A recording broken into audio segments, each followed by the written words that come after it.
Hi friends, അപ്പോൾ എൻ്റെ സ്കൂളിൽ സ്പോർട്സ് ആയിരുന്നു കേട്ടോ. അപ്പോൾ അമ്മേൻ്റെ വീട്ടിൽ ആസാനെ കൊണ്ടാക്കാൻ വന്നതാണ് കേട്ടോ. അപ്പോൾ ഞാൻ കുറച്ച് വളയൊക്കെ നോക്കി അങ്ങനെ ഇരുന്ന് പോയിട്ടോ. പിന്നെ കുട്ടികൾ ഇതാ മിഠായി വാങ്ങാൻ പുറത്തേക്ക് ഓടി. അടുത്ത് കടയിൽ ഇതാണ് പ്രശ്നം. എന്നിട്ട് കുറച്ച് മിഠായി വാങ്ങിയിട്ട് വന്ന് അങ്ങോട്ട് ഇങ്ങോട്ട് പ്രശ്നമായിരുന്നു കേട്ടോ. എനിക്ക് വേണം നിനക്ക് വേണം എന്ന് പറഞ്ഞിട്ട്. അപ്പോൾ അതിൻ്റെ ഇടയിൽ കൂടെ ഞാനും എനിക്ക് ഇഷ്ടപ്പെട്ട ഒരു മിഠായി വാങ്ങിയതാണ്. പക്ഷേ ലുക്ക് കണ്ട് വാങ്ങിയതാണ്. പൊട്ട മിഠായിട്ടോ, നന്നായിട്ടേ ഉണ്ടായിരുന്നില്ല. അതൊക്കെ കഴിച്ചിട്ട് ലാസ്റ്റ് ഞങ്ങൾ സ്കൂളെത്തിയിട്ട് വേഗം വേഗം വന്നു. ഇവൻ്റെ കാട്ടിക്കൂട്ടലൊക്കെ കണ്ടപ്പോൾ ഫസ്റ്റ് റാങ്ക് എടുക്കുമെന്നാണ് ഞാൻ വിചാരിച്ചത്.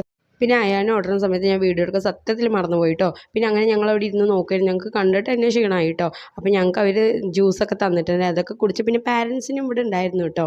അപ്പോൾ ഗെയിം അപ്പോൾ ഞാൻ കളിച്ച് മാന്യമായിട്ട് തോറ്റു. പണ്ടേ ഞാൻ ഇതിലൊക്കെ ഭയങ്കരമായതുകൊണ്ട് ഞാൻ മാന്യമായി തോറ്റു വന്നു. എൻ്റെ ബാക്കിൽ നിന്ന് പറഞ്ഞു തന്ന എനിക്ക് എന്താ മാന്യമായിട്ട് തോറ്റപ്പോൾ എനിക്ക് സമാധാനമായത്. അങ്ങനെ ഞങ്ങൾ സ്കൂളിൽ നിന്ന് വന്നു കേട്ടോ. വീട്ടിൽ വന്നപ്പോൾ ഉമ്മ ചോറൊക്കെ ഉണ്ടാക്കി വെച്ചിട്ടുണ്ടായിരുന്നു. അപ്പോൾ കഴിച്ചുകൊണ്ടിരിക്കുക. അപ്പോൾ ഉമ്മ അതിന് എത്രാമത്തെ പ്രൈസാണെന്ന് ചോദിച്ചപ്പോൾ എനിക്ക് ചിരി വന്നു കേട്ടോ.